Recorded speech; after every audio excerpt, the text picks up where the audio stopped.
Welcome to the Tell It Like It Is podcast. I'm your host, Alexi Bailey, and today I have a very special episode for you.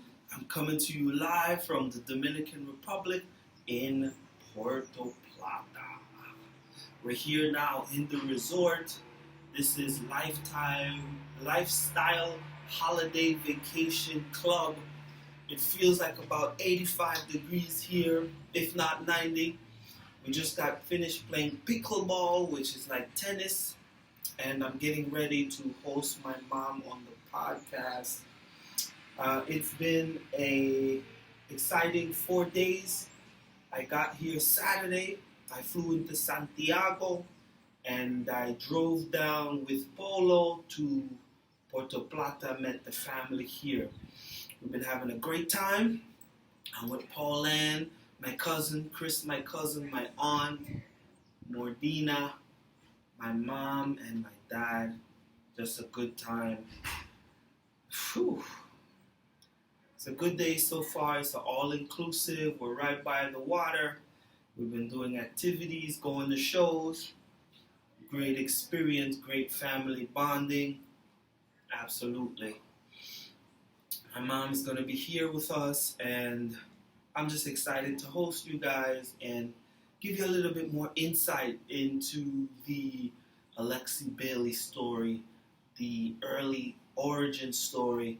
Have my mom reflect on the good old days, her experience of community, what it all means to her, and put in this experience in a deeper context, the shared context that we're all having here. I hope everyone's having a good day, and I'm excited to be here, and I hope you guys enjoy the conversation. The podcast has been such a journey so far. This is episode 51, December 1st, 2021, and my stepfather was talking about Chris Como today being put on a indefinite suspension from his job at CNN after some allegations of sexual misconduct. And this is just tags on to the Me Too movement, everything that's been going on. It's very much relevant here. And the podcast is really about us putting this experience into context, understanding what it all means, and trying to make sense of this thing.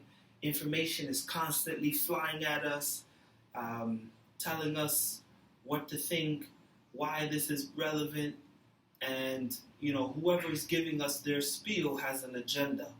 It's relevant for their point that they're making, and sometimes that may not be in your best interests. So unfortunately, the common good has gotten very fractured, and the common good is no longer common. There is these different subgroups, and they all have their agenda to protect, and the holistic common good is now no longer objective. It's gotten subjective, which means the intersectionality becomes very relevant to the conversation. A black man has different issues from a black woman. A gay man has different issues from a straight man, and people of color have different issues from black people, and all of these things are playing out, which is somewhat divisive, somewhat confusing, and somewhat hard to say. Mom, how are you today? I'm doing just fine. Go the other way. Go the other way. This way. Go that way. So this is my mom. We talked to her in the test run, and she's here with us. Still can't get through. All right, I had us all set up, but let's put this. Righty. Step around. Thank you, Mom. Thank you for taking the time today.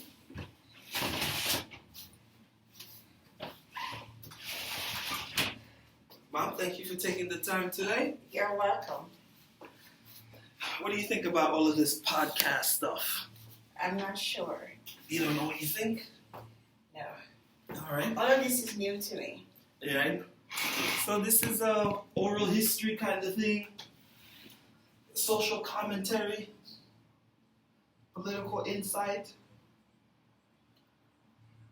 We'll see how the story unfolds. But one of the things that I try to do with the podcast is not tell my story. I want people to share their story, their version, what they think. And I'm learning not to be argumentative and disagreeable, but to kind of just facilitate the full picture, right? And that's a challenge for me because sometimes I get riled up and pulled in and I want to, I'm a bit of a argumentative. I start to enjoy it and that's not good. So that's been one of my things. But, one of the things I wanted to hear from you was the early days. I've always been interested in that.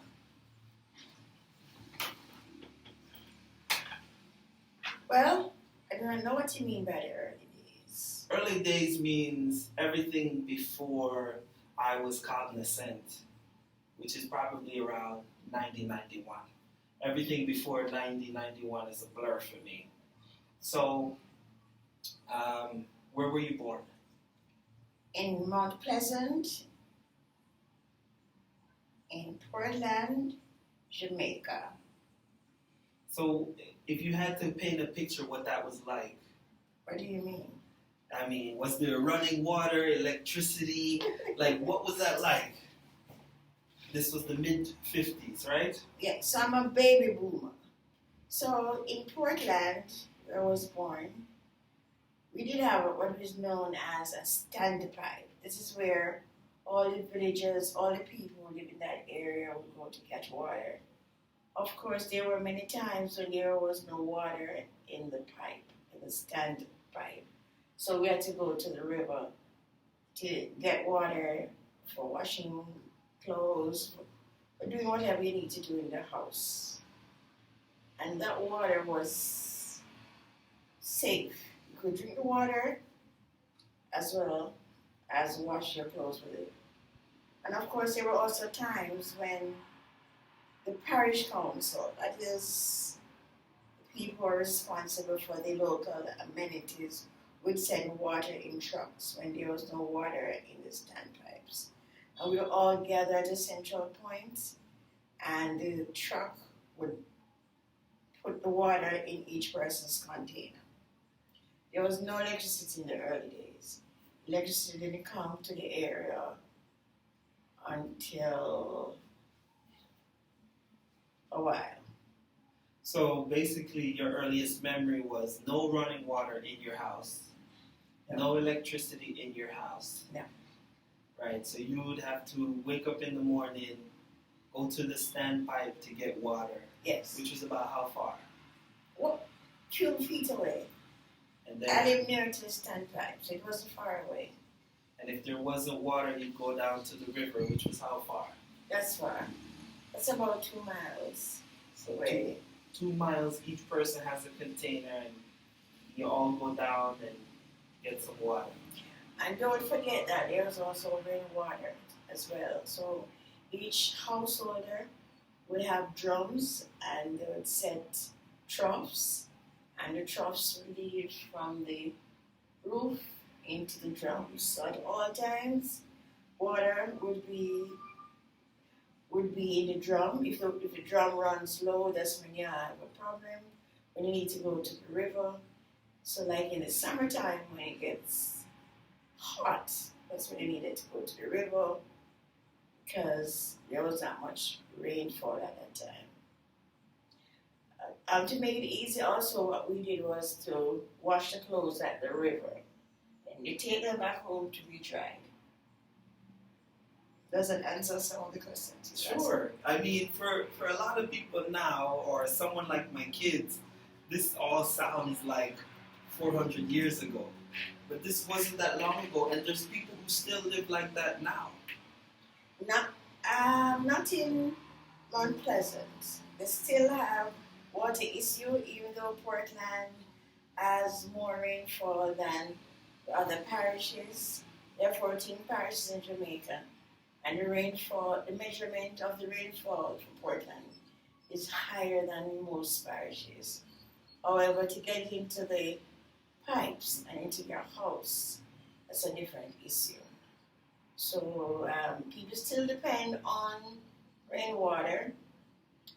There are pipes now in the yards or in the houses, but there are times when there's just no water. And that can be weeks at times. And one of the things that I try to highlight is that there are places all over the world like this.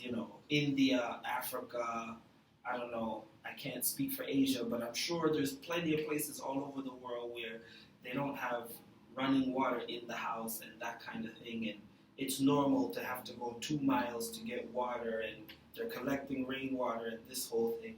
So the level of comforts and privilege, we all know that we have, but if you've never really experienced it, you're just hearing about it. It's hard to really imagine it for real. Well, it was a custom that time for children and young adults to go to the river to get the water. That was Because one of your water jobs. is an indispensable commodity, so you can't live without water. So it was a custom. Right. And I think that's one of the things that affects kids today is that they don't have this sense of responsibility. At 4 years old, 5 years old, 6 years old, you have your thing of water that you're responsible, even if it's just a 1 gallon. The 6-year-old is traveling 2 miles with their jug of water, their 1 or 2 gallons, that kind of thing. That's true. Children have to take water as well, small children. When something is a custom of an area, everyone participates. Right. So maybe the mom and the dad do not catch the water, but the children would surely have to do it. And sometimes even before you go to school, you got to go to the river to get water so that your parents could cook your meal, right, or do whatever they need to do. But on the whole, we didn't see it as a big issue. Right. Because we all did chipped in. The idea of the young children chipping in, it was almost like you enjoyed doing your part. I imagine. I just try to put that in the minds of people, because even as a parent now, I find myself trying to, I feel like I have to convince my kid, A, that they're privileged, and B, they should be responsible. It's like, I don't want to do that. You should do that. Or, where's my breakfast? They just have this sense of entitlement. And back then, there was no thought of, why do I have to do this? It was like, this is what we have to do. Sure. And the electricity, do you remember when you got electricity? I think, or like what? Maybe early in the 70s. Right. So when you first Early got in the electricity, 70s. what did that mean for you? Well, there were street lights. There was lights in the house that was not coming from kerosene lamps. But prior to that, my grandmother had a fridge that used kerosene oil. So A kerosene oil fridge. yes, Wow. to provide the power to keep the fridge cold. So when we got electricity, then more people bought refrigerators. I think people use electricity mostly for lighting, and for those people who could afford it, for the refrigerators. When did you leave Portland?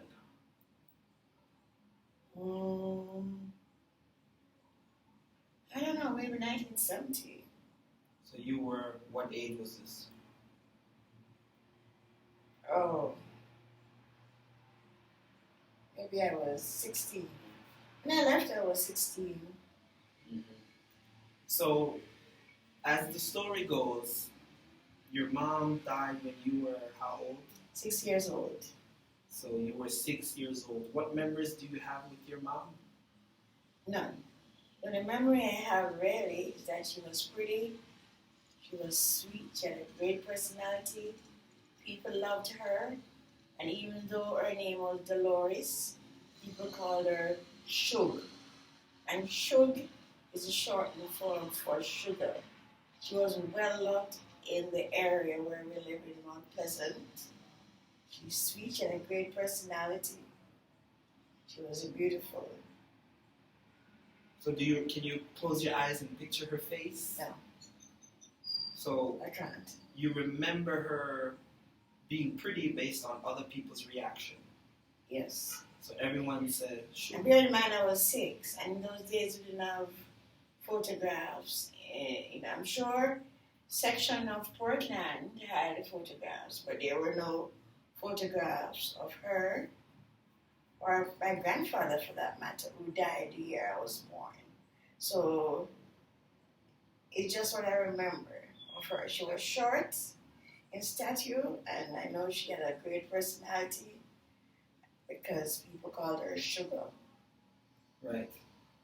So, one of the things that inspired me to start this journey was having a deeper connection to what black trauma is, right? So for me, that's a big part of for my narrative that I try to get us to understand, because I think for a long time I was living it, but I didn't really understand what I was living and experiencing. Meaning that, I didn't know my grandmother, right? I had you, my mom, and I had your grandmother. Which is your great grandmother, which is right, good. Right. So basically, on my mother's side, I had my mother and my great grandmother. Great. Right. Because your great grandfather died the year I was born. Right. Were they together? Yes, they lived together happily. They were so happy together that when he died, even though my grandmother was young enough to be married to someone else, she told us she would never marry to anyone else because no one would love her as her husband loved her. And even though there were other suitors, people wanted to get married to her, she refused.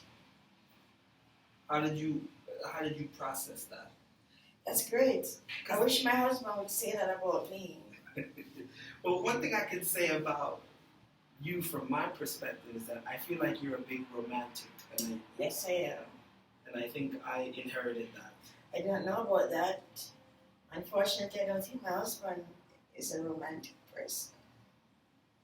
Yeah, and even before I understood the Tolstoy story, you told me that my name came from this.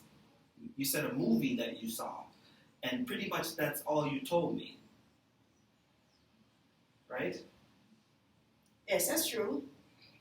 Every time when I was pregnant with you, I watched a German movie, and the star of the movie was a handsome, tall man. His name was Alexei.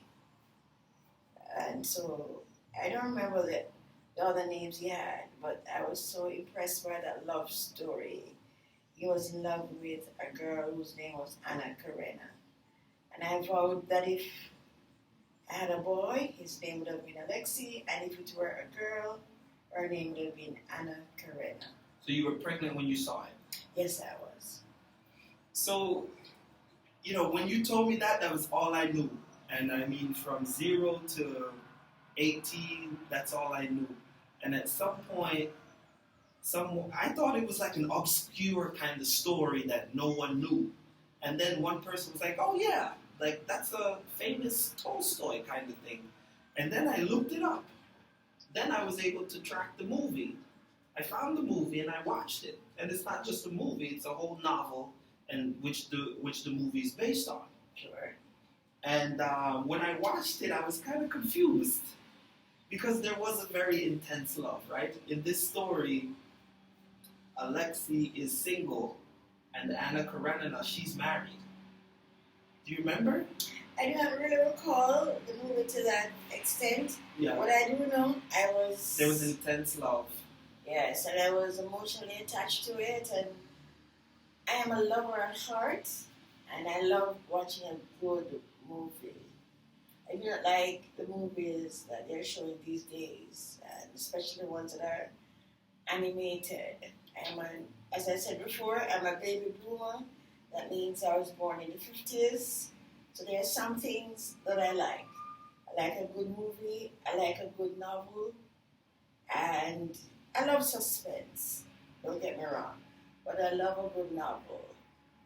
And I love a good movie. And there were times when I would watch movies on the television, I would cry tears. Even though it's a movie. Right.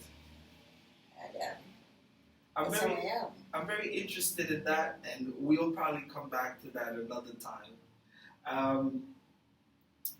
16 years old, you don't have your mom, you only have your grandmother. I was saying that the trauma means you don't have a lot of support system.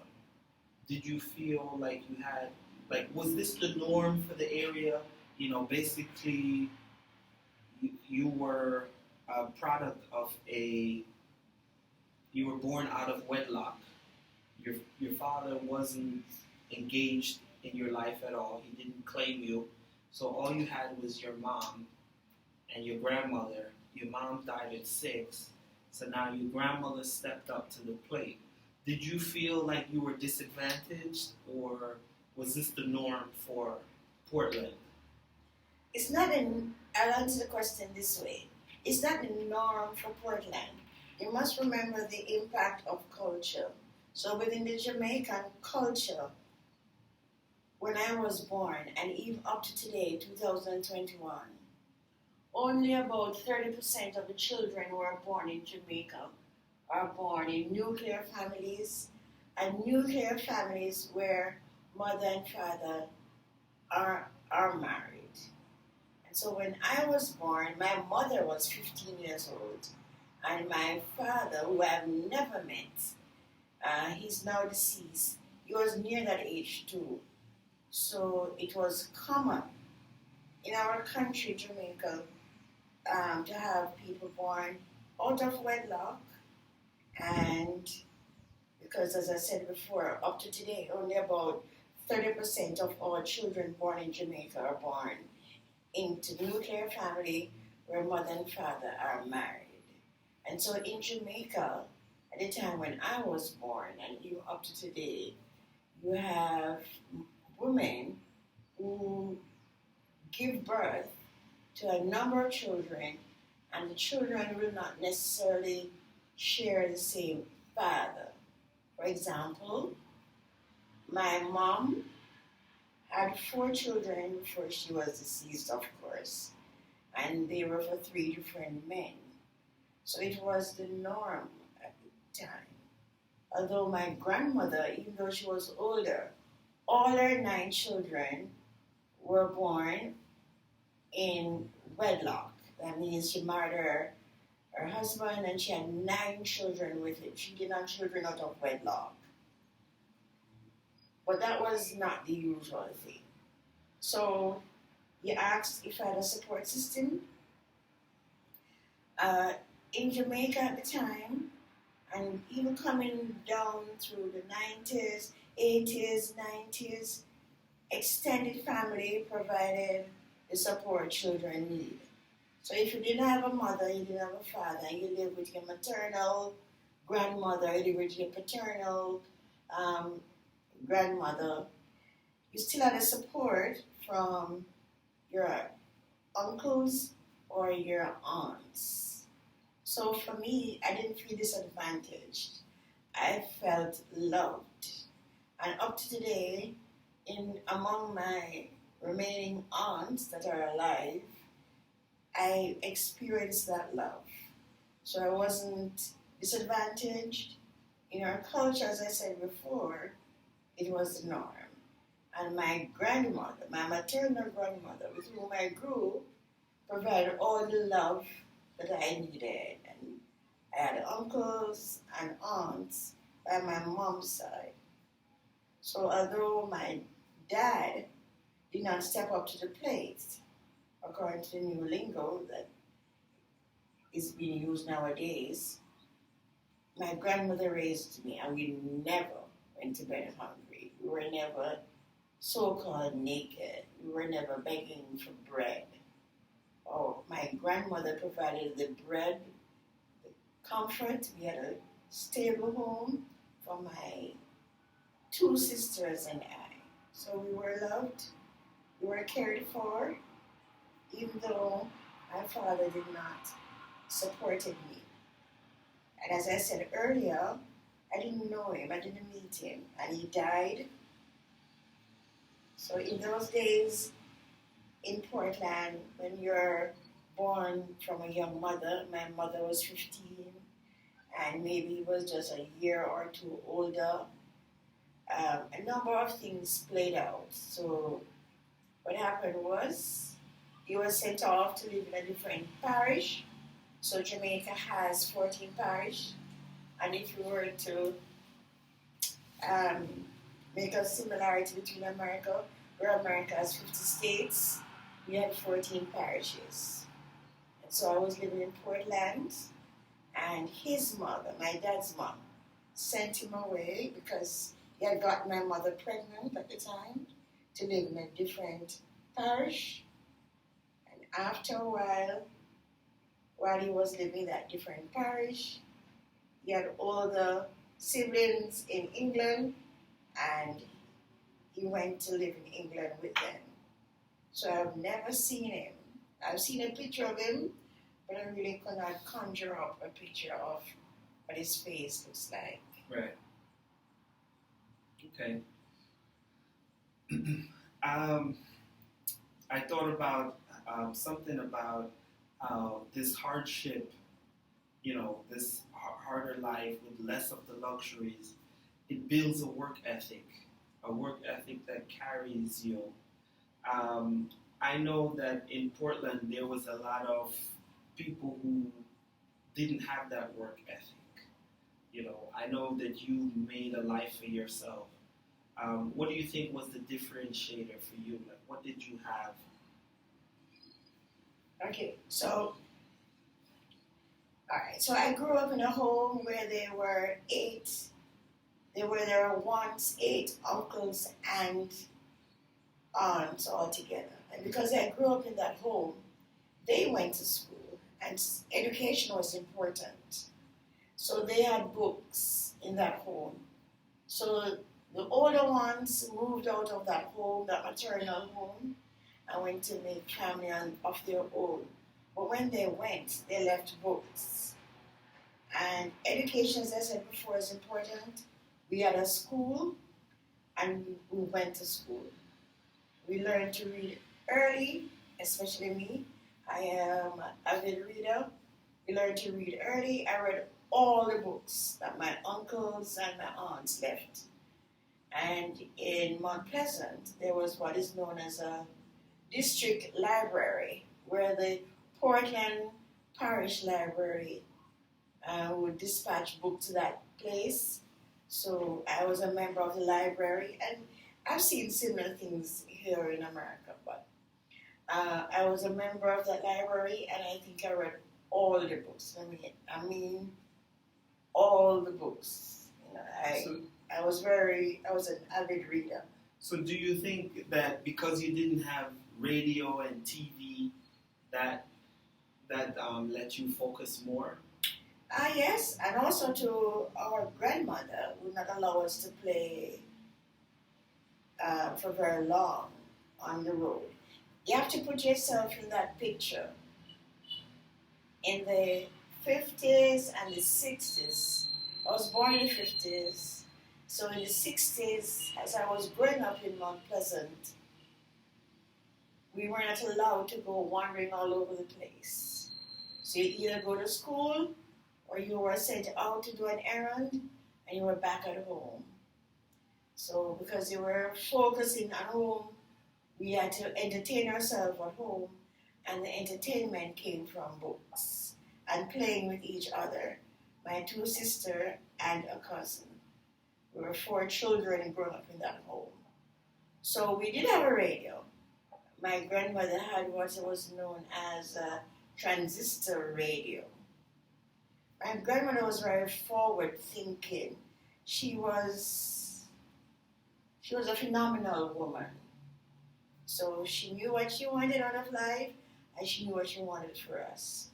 And so one of the things that we had to do, we had to take up our books. And we read.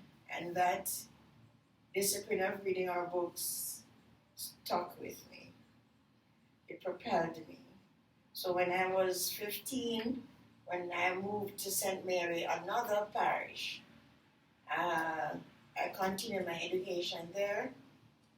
And from there, I went on to college. Teachers College, a 3-year college in those days. I excelled. I taught the hearing impaired, and then I went on to University of the West Indies, which is a university that is well known throughout the Caribbean, and its scholars can be found throughout the world. So I would say that where I am today is as a result of my grandmother and the home I was brought up in and my own determination to succeed. Now, you said that your grandmother had 8 or 9 kids? 9. 9. So your mom was having a baby at 15. How were the others doing? What do you mean? I mean, your mom was having kids young. It doesn't sound like she was focused on her academics. I think that my mom came in this world for a reason, because my mom had 4 children from when she was 15 years old through to 21. So I'm actually saying when she had me at 15, she had 3 other kids, and she died when she was 21 years old. And for decades, she was the only one of my grandmothers, my maternal grandmother's children who had died. So, if you can just remind me of what you were asking. I'm saying, how did your other aunts and uncles do? You know, when you're telling me that your mom she had 4 kids from 15 to 21, it doesn't sound like she was academically grounded. You're telling me that your grandmother had a strong academic focus and she was very disciplined in raising people. Was your mom an outlier in the story? As I said before, I believe strongly that my mom came in this world to have 4 kids. And she did it, then she died. Because at 21, people were not dying at 21. She died at an early age. As a matter of fact, we learned later on, when we got her medical death certificate, that she actually was pregnant with another child. And there was complication while she died. So when she had me, she came out of school. Her mother, which is my grandmother, sent her to a different school. She met a handsome man. She got pregnant again. Pretty soon after that, she met another handsome man. She had 2 kids with him. And she was pregnant with the 3rd child when she died. So there are some questions I can't answer. I just know that she had me at 15 and she died at 21. Where is she in the birth order for your grandmother? I think she was probably the 6th child. So, as far as you know, how did the others do in life? Well, I don't know. Remember, this is the 50s. If I were born in the 50s, it means that my aunts and uncles were all born before me. The 30s. They were all born before me. So in those days, we didn't have all these fancy education. So once you went to school and you finished at age 15, you did not look towards going to high school. Because in those days where I grew up, there was one high school, Teachfield High School. And And so at age 15, pretty much, people were in a big, were seen as, going to work on sugar plantations or learning trade. So my aunts learned trade. Tell me, just go down the list of who did what that you know. Well, I know two of my aunts did dressmaking, and one of my aunts was teaching before she became a nurse later on in life. My uncles, basically, they developed skills, or they worked on either the black pepper factory or the banana plantation, and they moved away to the capital of Jamaica, and they did odd things.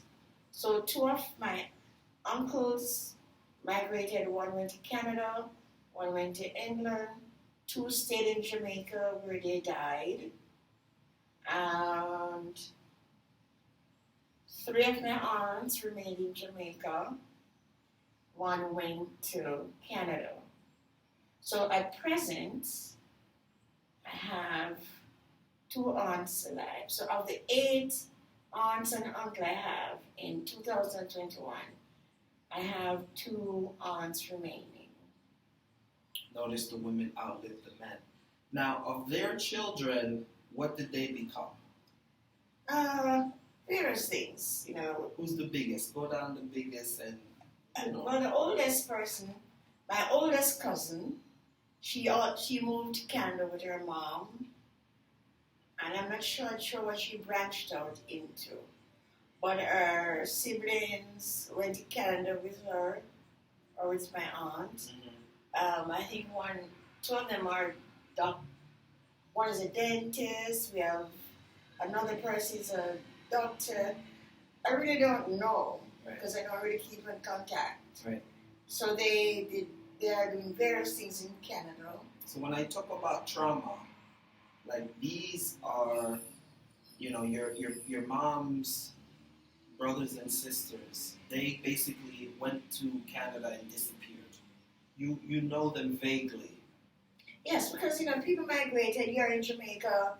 People migrate to Canada. People are young. People are doing their own thing. But when I talk about trauma, that's a part of it. When your aunts and uncle go to other countries and disappear, you never hear from them again. You don't know where they are. I'm growing up without my grandaunt. I'm growing up without my cousins. I'm growing up without these connections, these influences, this family.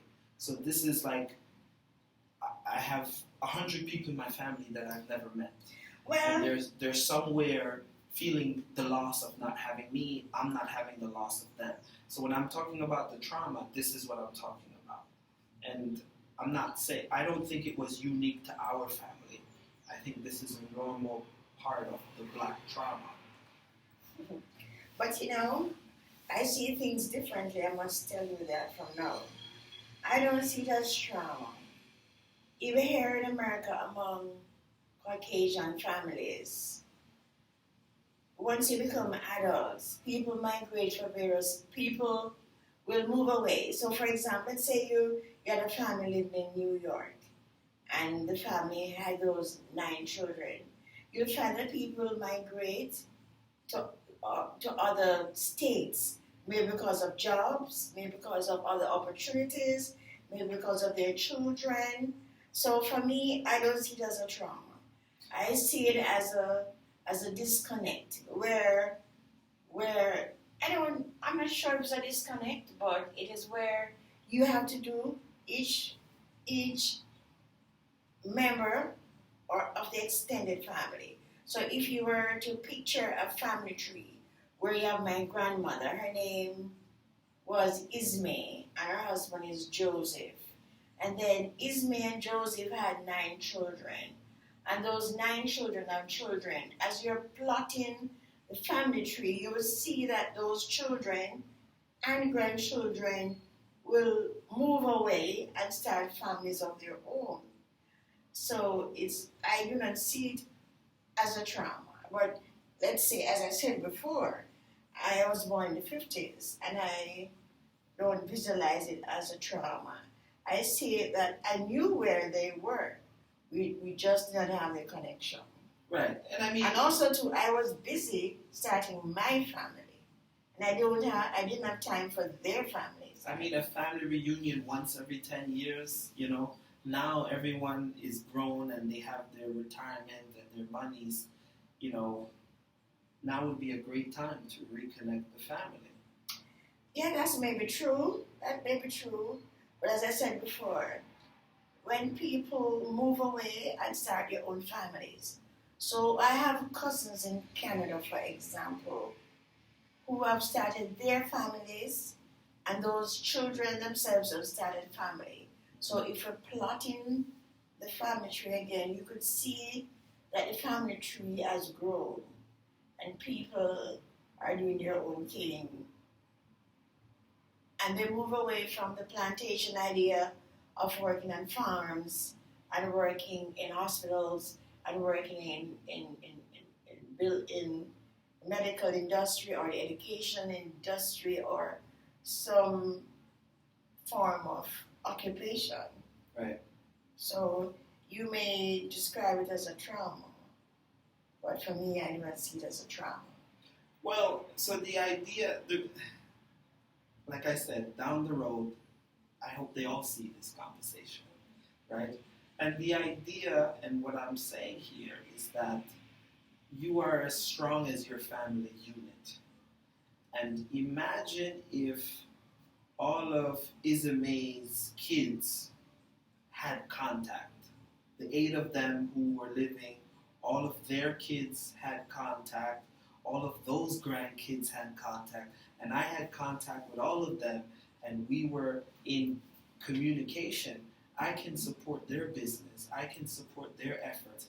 When someone from Canada has a kid who gets into NYU, I can meet them and help them get settled in New York City. When I have when I go to visit Canada, I can visit them and I can get the emotional support, right? So all of these, the family units staying connected, it holds the individuals of the family closer together. We can support each other. But the reason why we're so far apart is because the struggle is so hard that you can barely keep yourself above water. You can barely keep track of your husband. You can barely keep track of your kids. So a grand aunt, a grand cousin, you don't have the energy to track those things. So it's not the trauma necessarily it's a trauma in the abstract sense, and the effect of it in the abstract sense. The beauty of where we are now is Facebook can help spread the word. And, when you have things like podcasts and these things where you can send a message and say, Carlene sends her love and Carlene wants to reconnect and now we can do a family reunion, it can kind of help the gel come back together. Whereas before, you had to send a letter, which took 6 weeks, and you had to get an expensive stamp, and now you're just a WhatsApp call away. Now you're just a FaceTime away. So I think this generation is ripe for healing, and I'm a big believer in healing. A lot of the podcast is about community building, community rebuilding, community healing. And even if we can't rebuild the old bonds, it's about understanding the trauma that I'm talking about and saying, no longer is that going to be okay. Doesn't matter if you move to New Zealand, we're going to have some kind of connection. And I think it's more important for family to stay closer together than to go chasing a job or, obviously if you have to for whatever, but I think there's more of a benefit in staying close-knit. Yes, I do agree, but you have to look at the place and the time. That's what I'm saying. Now we're living in the 21st century, mm-hmm. Then we're living in the 20th century. So in the 21st century, there are many media that we use to communicate. So when I went to college, there was no Facebook. Just came about. There was no mouse and computer. it was just encyclopedia. And I had to open each book and find the concepts that I was looking for. So we're living in a change of place. So let's say someone who died 1980 were to come alive now and see all the means of communication. They'll be confused. They'll want to die again because they don't know how to handle it. What is this thing? So they're talking through. So much has changed, and so it's depend now on the young people, your sons, yourself, to create the change. Absolutely. Because when you look at families, it's like you have the family, then you have the extended family, then you have the community, then you have the state, then you have the continent, the place. So everything has to be placed in perspective. So it beholds you and your son and your brother to have that network so that if someone were to move to Germany, you still be able to keep in contact. Because the people moved away to Canada and to England, because, for example, I do keep in touch with one of my cousins in England. I WhatsApp her each time and I send her an email each day of devotional thought. So we do keep in touch. So it's up to the now generation to make the move, to make the contact, to make the connection. The older generation, those who were born in the 50s and the 60s, they're archaic in their thinking, most of them. And they've passed the baton, and now it's our time Right. to run with it. Totally 100%. So just from the context that we're talking, right? By the time I was born, 1981, and you're growing up, you became a single mother. Yeah, that's true, which I didn't want to. So now my mom is a single mom. I'm an only child, and I'm living with my mom in Kingston as an only child. And I was very isolated. Mind you, I'm coming from a big family. So that's what I'm talking about. The trauma, the communal support, and these things not being there. It happened. And I felt that disconnect. And I couldn't name it, right? When I had my struggles, I couldn't say, well, it's because of the intergenerational trauma of my grandmother passing away and her siblings not staying close to me that I am now feeling isolated, and also the generational trauma of my parents. I couldn't say that. I'm 8 years old, I'm feeling it, and I'm acting out in school and whatever, and there's no words for that. I remember you took me to the psychologist, and there's no words for that. And there's no short-term quick fix for that. So I think we are suffering from that. We all understand it, and it's all one of those things where, like you said, your mom died, but you felt the support, and I didn't feel that same support. So one of my earliest memories was you working at Listomere Gilby. Just finish there and jump on to Listomere Gilby. Okay, so what is it that you want me to say? You tell me, Listomere Gilby. What is Listomere Gilby? Well, Listomere Gilby is the name of a school for the hearing impaired. So I taught the hearing impaired for 15 years. Hearing impaired at the high school level for 15 years. And you made it to be, I remember you. And that's where I am when you were conceived. Right, I remember you being the vice principal when I left, or the interim vice principal. Okay. Yes? Yes, so? Yes. And I tell my boys stories because I would go to your job after work. I went to Mona Primary, and sometimes I would go up to your job after work, or when my school was closed and your school was open, I would go with you to work. And some of my earliest memories was spending time in this community of young people who were deaf who were being educated, and you being an integral role as a leader, as a teacher, organizing leadership, community giving back. Okay, yes. So, yeah. I mean, there's nothing to say really. I mean, a mother takes care of her child or her children. So if your school is on holiday and I'm at my job, you should be with me. Right. Because I provided a home that I felt was comfortable. So you talk about trauma at 8 years old, but what should I say as a psychologist? The thing about it is, no one truly knows what goes on in other people's mind. So as a parent, you try to raise your children the best way you know how. You provide food and shelter and clothing and safety and love. But each person is an individual. And you're saying, as an individual, you're acting out. And so I took you to a psychologist because I wanted to see your level. And what I found out at the time was that you were at above, using the IQ test that is popular, you're above the average. And you know, the average is 100. And you were above that. So I knew I had a very intelligent boy. But intelligence and maturity are two different topics.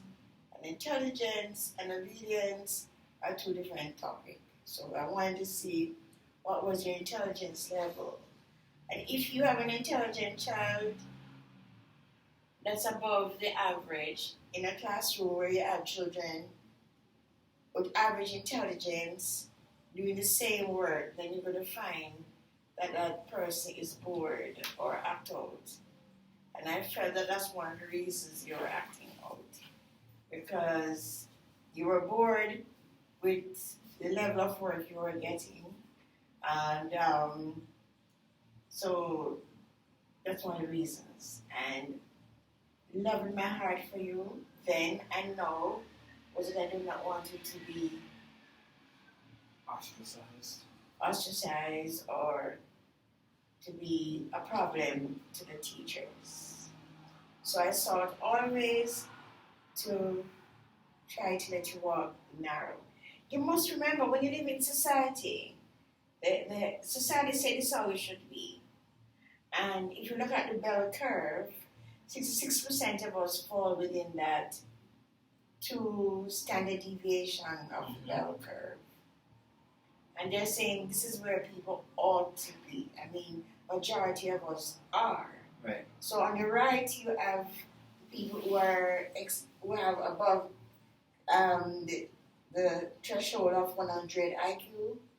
And then to the left, you have those who have less than 100 going towards intellectual disability. So I'm saying that to say this. Every mother, every parent wants his or her child to be accepted in society. And society is the one that sets the rule. This is where you behave. This is what you do. And when you don't do that, then you become a deviant. So you have what is known as a continuum. So on that continuum, each parent wants their child to be in the middle. That's where everyone is, and that's where you want your child to be. So that was my aim and objective, to get you to conform to society, to conform to what's accepted for an 18-year-old, so forth and so on. All right. Thank you so much, Mom. That's the end of part 1. Let's hang on and let's take a brief break, and we can go to part 2.